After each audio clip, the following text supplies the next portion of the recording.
Hello students, how are you. 9th chapter के बाद अब है हमारा चैप्टर नंबर 10 प्रमुख फसलें। मेजर क्रॉप के बारे में हम विस्तार से चर्चा करेंगे कि किस तरीके से विभिन्न जो क्षेत्र हैं विश्व के और भारत के, तो किस किस प्रकार के जो फसलें हैं उसका उत्पादन होता है। तो कृषि से क्या अभिप्राय है प्रथम क्वेश्चन में, और कृषि के विभिन्न प्रकारों का वर्णन कीजिए। तो कृषि के बारे में पिछले लेसन में भी मैंने आपको बताया था कि भाई कृषि के जो प्रकार हैं या कृषि किसे कहते हैं, वो है कि मृदा को जोतना, उसको उल्ट पुल्ट करके बीज बोने और इसमें उपज प्राप्त करने की जो कला है, ये जो विज्ञान है, वो क्या कहलाता है, कृषि। और सबसे महत्वपूर्ण जो व्यवसाय है विश्व का, वो कृषि ही है। चाहे वो प्राथमिक व्यवसाय से संबंधित हो, चाहे वो उद्योगों से संबंधित हो, क्योंकि उद्योग भी बहुत सारे जो हैं वो कृषि के बिना काम नहीं कर सकते। तो इस तरीके से कृषि का जो प्रारंभ है वो 4000 ईसा पूर्व से माना जाता है कि भी दक्षिणी पश्चिमी जो एशिया के लोग थे उन्होंने इसका आरंभ किया, ऐसा माना जाता है। तो इस आधार पर यह निष्कर्ष निकाला जाता है कि भी प्रारंभ पाषाण युग और 4000 वर्ष पूर्व ही इसका विकास प्रारंभ हुआ। तो प्राचीन काल में मानव ने अपने आवास कृषि भूमियों के निकट ही अपने जो विकास है वो करना शुरू किया, स्थायी और अस्थायी निवास बनाने शुरू किए, विभिन्न प्रकार की जो कृषि की सभ्यता है उसका आरंभ हुआ। तो इस तरीके से आधुनिकता के साथ साथ विभिन्न प्रकार के जो नवीन आविष्कार हुए, जिसमें ट्रैक्टर है, हार्वेस्टर है, पेट्रोल है, भाप के इंजन है, जल विद्युत है, तो इससे चलने वाले जो कृषि में प्रयोग होने वाले जो यंत्र हैं उनका भी प्रयोग हुआ। इसके साथ साथ यूएसए, कनाडा, ऑस्ट्रेलिया जैसे जो विकसित देश हैं उन्होंने भी कृषि में आधुनिक यंत्रों का प्रयोग कर अपना उत्पादन बढ़ाने का प्रयास किया। तो जिन्हें इनकी आवश्यकता होती है उन देशों को जो उत्पाद हैं अपने उत्पादन के बाद वो भेज दिया जाता है। तो इससे जो है आयात निर्यात के कार्य में भी काफ़ी ज़्यादा वृद्धि देखने को मिलती है। तो इसके बाद आता है कि भी विधियाँ कौन कौन सी हैं कृषि की। एक तो सबसे पहले जो मैंने आपको बताई थी कि भी स्थानांतरी कृषि है, स्थान बदल कर स्लैश एंड बर्न जिसको हम बोलते हैं। तो वो है कि भी प्राचीन काल में जो आदि मानव था या मानव सभ्यता का विकास हो रहा था, तो वो अपने स्थान को बदल कर कुछ समय के लिए कृषि करता और उसको छोड़कर चला जाता था। दूसरी स्थानबद्ध एक स्थान पर। तीसरी जीविका और निर्वाह कृषि, अपने गुजारे भत्ते के लिए कृषि करना। चौथी कृषि रोपण कृषि है। उसके बाद गहन कृषि है, विस्तृत कृषि है, मिश्रित कृषि है, डेयरी फार्मिंग है और ट्रक कृषि उद्यान या उद्यान कृषि है। उसके बाद जल की उपलब्धि के आधार पर कृषि के जो भेद हैं वो अलग अलग किए जा सकते हैं। उसके बाद प्रबंधन के अनुसार कृषि के जो प्रकार हैं उनको हम बांट सकते हैं। तो प्रथम जो है हमारे स्लैश एंड बर्न, वो स्थानांतरित कृषि को काटना, जलाना, बुश फैलो इत्यादि नाम से जानते हैं। फिलीपाइंस में केगनिंग के नाम से जानते हैं, भारत में जोमिंग कृषि के नाम से जानते हैं, वेनेजुएला में कोनुको, मैक्सिको में मिल्पा, तो इत्यादि जो नाम हैं स्थानांतरित कृषि के विभिन्न क्षेत्रों के अनुसार होते हैं। तो इसके बाद स्थानांतरित कृषि की जो विशेषताएं हैं कि भी छोटे भाग पर किए जा सकते हैं, बड़े पैमाने पर जो है कृषि यंत्रों की आवश्यकता नहीं होती, परिवार के भरण पोषण के लिए ही ये कृषि की जाती है, कठिन जो परिस्थितियां हैं, ज़्यादा जल की ज़रूरत नहीं होती, तो उनमें भी हम आसानी से इसको कर सकते हैं। तो भारत में स्थानांतरित कृषि बहुत ही छोटे भाग पर होती है। कुछ आदिवासी जनजातियां हैं जहाँ पर ये कृषि होती है, छोटे छोटे खेतों में इस तरीके की कृषि की जाती है। कई उपज एक साथ लेने का प्रयास होता है।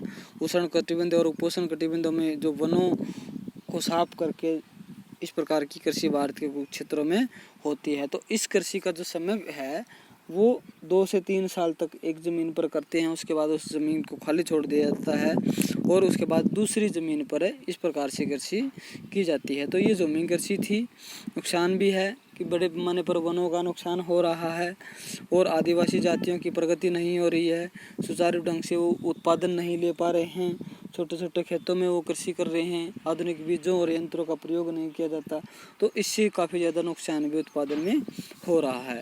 दूसरी थी स्थानबद्ध कृषि कि भी जब कृषि किसी स्थान पर स्थायी रूप से निवास करके की जाती है एक कृषि द्वारा, जैसे हरियाणा की अगर हम बात करें तो आधुनिक कृषि या स्थानबद्ध कृषि का उदाहरण हम इसको दे सकते हैं। वर्तमान समय में भारत में भी जो है बड़े बड़े पैमाने पर इसी प्रकार की कृषि होती है। तो इस तरीके से असीमित लगाव होता है और खेत की देखभाल अच्छी तरीके से होती है। कुल्हाड़ी या आधुनिक यंत्रों का प्रयोग भी किया जा सकता है। दूध और मांस उत्पादन के लिए पशुओं के लिए चारे की व्यवस्था भी एक ही स्थान पर हो जाती है। तीसरी जो है जीविका निर्वाह कृषि, इसमें जो मैंने आपको बताया कि भी अपने परिवार के भरण पोषण के लिए इस प्रकार की कृषि की जाती है, अन्य लोगों के लिए इस कृषि के उत्पादन से कुछ भी नहीं बचता, तो इसे ही हम क्या कहते हैं, जीवन निर्वाह करते हैं। व्यापार का इससे प्रसार नहीं होता। पहाड़ी लोग इस प्रकार की कृषि करते हैं जिसमें मध्य प्रदेश, बुंदेलखंड और उत्तर प्रदेश के कुछ हिस्से शामिल हैं। तो इस तरीके से इसको हम क्या कहते हैं, गहन जीविका कृषि के नाम से जानते हैं। तो मानसूनी प्रदेशों में इस प्रकार की सबसे ज़्यादा कृषि होती है, जिसमें भारत, बांग्लादेश या भारत के सारे जो पड़ोसी देश हैं वो शामिल हैं।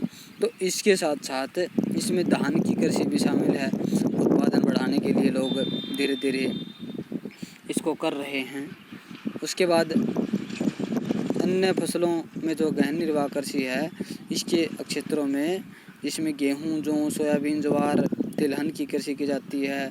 और क्षेत्रों की अगर बात करें, या उत्तरी चीन, मंचूरिया, उत्तरी कोरिया, इन क्षेत्रों में ये कृषि की जाती है। तो उसके बाद आती है व्यापारिक कृषि। व्यापारिक कृषि का मतलब क्या है कि बड़े पैमाने पर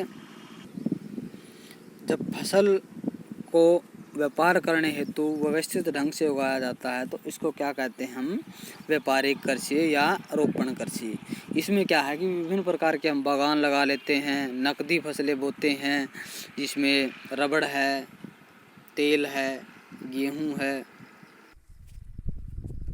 तो इस तरह की कृषि में जो पेय पदार्थ हैं, रबड़ है, तेल है, रोपण कृषि में जिसमें चावल है या गन्ना है, तो इस तरीके से विभिन्न प्रकार के जो क्षेत्रों में है रोपण कृषि को व्यापारिक कृषि के रूप में भी जाना जाता है। और विभिन्न जो उष्णकटिबंधीय और उपोष्णकटिबंधीय प्रदेश हैं वहाँ पर ये कृषि जो है बड़े मात्रा में प्रसिद्ध है। और व्यापार के लिए, अत्यधिक उत्पादन के लिए कारखाने स्थापित करके उनमें रॉ मटेरियल के प्रयोग करने वाले जो फसलें हैं उनका उत्पादन करने के लिए इस कृषि का प्रयोग किया जाता है। तो बागानों के निकट ही उद्योग जो हैं वो स्थापित किए जाते हैं।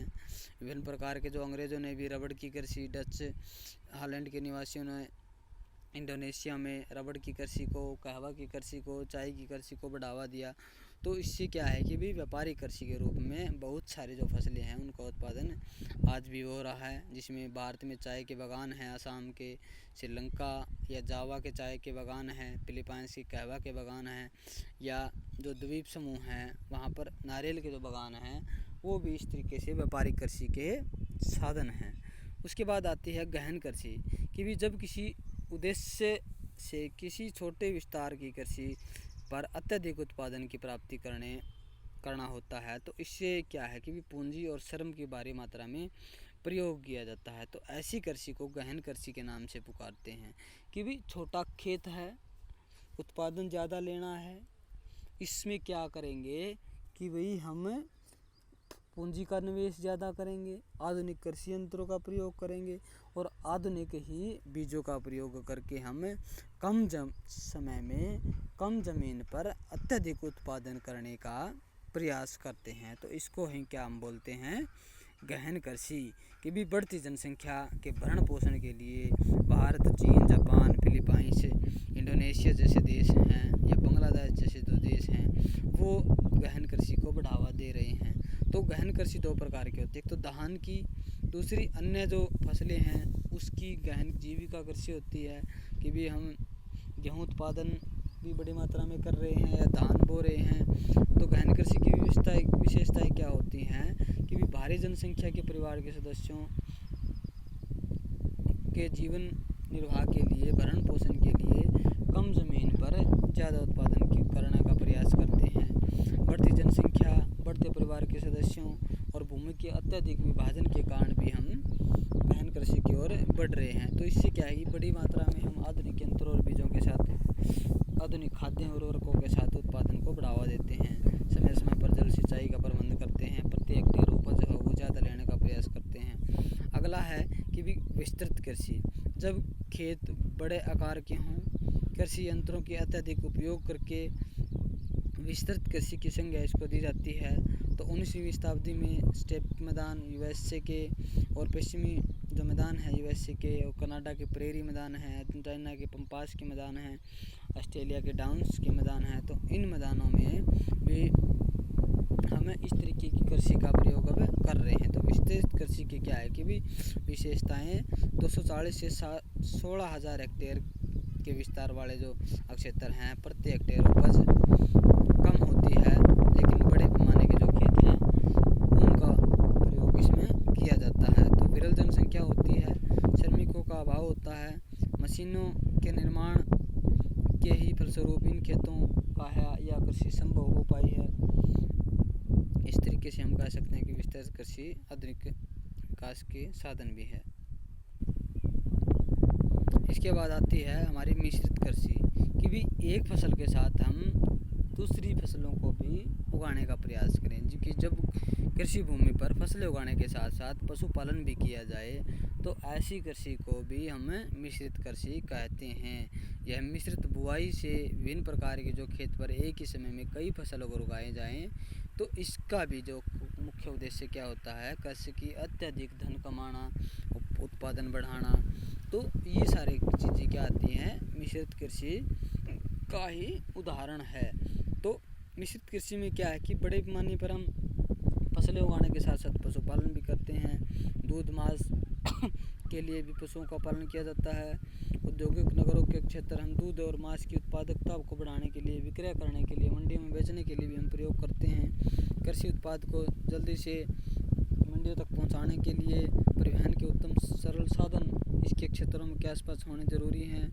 तो इस तरीके से सब्जियों फलों की भी कृषि इसके साथ साथ की जाती है। ये था हमारा कृषि का बेसिक सारी चीज़ें। उसके बाद अगली क्लास में हम विभिन्न प्रकार जो कृषि हैं उनकी मौसमी दिशाएं कैसी हैं, भौगोलिक कंडीशन कैसी हैं, किस क्षेत्र में कौन सी फसलें होती हैं, तो उन पर हम चर्चा करेंगे। तो आज के लिए इतना ही students, have a nice day.